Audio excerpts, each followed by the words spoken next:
ಸಾವಿರದ ಕೆಳಗೆ ಸಾಲ ಇರುವ ರೈತರ ಸಾಲ ಮನ್ನಾ ಮಾಡಿ ಎಂದು ವಿರೋಧ ಪಕ್ಷ ನಾಯಕ ಆರ್ ಅಶೋಕ್ ಬರೆದಿರುವ ಪತ್ರದ ಬಗ್ಗೆ ಗೃಹ ಸಚಿವ ಪ್ರಿಯಾಂಕ ಖರ್ಗೆ ಕೇಂದ್ರ ಸರ್ಕಾರವನ್ನು ಟೀಕಿಸಿದ್ದಾರೆ. ಬೆಂಗಳೂರಿನಲ್ಲಿ ಮಾಧ್ಯಮದ ಪ್ರತಿನಿಧಿಗಳು ಈ ಬಗ್ಗೆ ಪ್ರಶ್ನೆ ಕೇಳಿದಾಗ ಮೋದಿ ಸರ್ಕಾರಕ್ಕೆ ರೈತರ ಸಾಲ ಮನ್ನಾ ಮಾಡಲು ಹೇಳಲಿ, ಯಾರು ಬೇಡ ಅಂದವರು ಎಂದು ಕೇಳಿದರು. ಕೇಂದ್ರ ಪುರಸ್ಕೃತ ಕಾರ್ಯಕ್ರಮಗಳನ್ನು ವಿಬಿಜಿ ರಾಮ್ಜಿ ಕಾರ್ಯಕ್ರಮಗಳು, ಜಲಜೀವನ್ ಮಿಷನ್, ರೈತ ಸಾಲ ಮನ್ನಾ ಹೀಗೆ ಮೋದಿಯವರ ಹೆಸರು ಇರುವ ಯೋಜನೆಗಳು ಮತ್ತು ಕಾರ್ಯಕ್ರಮಗಳಿಗೆ ನಾವು ಹಣ ಕೊಡಬೇಕು ಅಂತಾದರೆ ಮಾಡೋಣ, ಹಾಗಾದರೆ ಇವರು ಏನ್ ಮಾಡ್ತಾರೆ ಎಂದು ಕೇಳಿದರು. Government is not acceptable and I am sure Maharashtra ಸರ್ಕಾರದಲ್ಲಿ ಅಷ್ಟು ಪ್ರಬುದ್ಧತೆ, ಅಷ್ಟು ಪ್ರಜ್ಞೆ ಇದೆ ಅಂತ ನಾನು ಭಾವಿಸ್ತಾ ಇದ್ದೀನಿ. ಸರ್, ಅಶೋಕ್ ಅವರು ಪತ್ರ ಬರೆದಿದ್ದಾರೆ, ರೈತರ ಸಾಲ ಮನ್ನಾ ಮಾಡಿ 50,000 ಎಷ್ಟು ಸಾಲ ಇದೆ 50,000 ಕೆಳಗಡೆ ಇರೋರಿಗೆ ಮಾಡ ಕೇಳಿ, ಪ್ರಧಾನ ಮಂತ್ರಿ ಕೂಡ ಕೇಳಿ, ಯಾರು ಬೇಡ ಅಂದಿದ್ರು.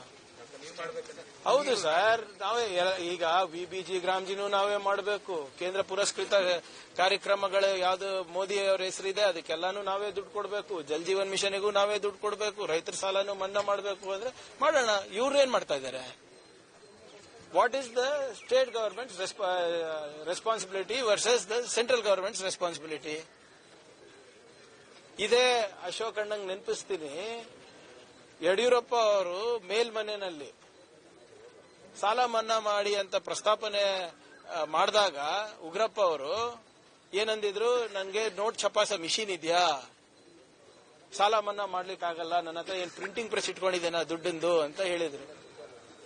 ಅವಾಗ ಅವ್ರದೇ ಸರ್ಕಾರ ಇತ್ತಲ್ಲ. ಬಹಳ ಸ್ಪಷ್ಟವಾಗಿ ಮುಖ್ಯಮಂತ್ರಿಗಳು ಏನ್ ಹೇಳಿದ್ದಾರೆ, ಇನ್ನ ಈಗ ಗ್ರೌಂಡ್ ಟ್ರೂತಿಂಗ್ ಆಗಬೇಕು, ವರದಿಗಳನ್ನ ಸಲ್ಲಿಸಬೇಕು, ದತ್ತಾಂಶಗಳು ಬರಬೇಕು, ಅದಾದ್ಮೇಲೆ ನಾವು ನೋಡ್ತೀವಿ. ಈಗ ಸಾಲ ಮನ್ನಾ ಮಾಡಬೇಕು ಅಂದ್ರೆ ಮಾಡೋಣ, ಬೇಡ ಯಾರಂತ ಇದ್ದಾರೆ. ಆದ್ರೆ ನಿಮ್ ಸಹಕಾರ ಏನಿದೆ, ಅದಕ್ಕೆ ನಿಮ್ ಕೊಡುಗೆ ಏನಿದೆ?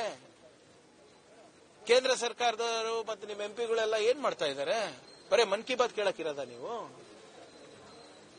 ನಾವು ಬಹಳ ಸ್ಪಷ್ಟವಾಗಿ ಮತ್ತೊಮ್ಮೆ ಹೇಳಲಿಕ್ಕೆ ಇಚ್ಛೆ ಪಡ್ತಾ ಇದ್ದೀನಿ, ಮಾನ್ಯ ಮುಖ್ಯಮಂತ್ರಿಗಳು ಎಲ್ಲ ರೀಜನಲ್ ಹೆಡ್ ಕ್ವಾರ್ಟರ್ಸ್ಗೆ ಹೋಗ್ತಾ ಇದ್ದಾರೆ.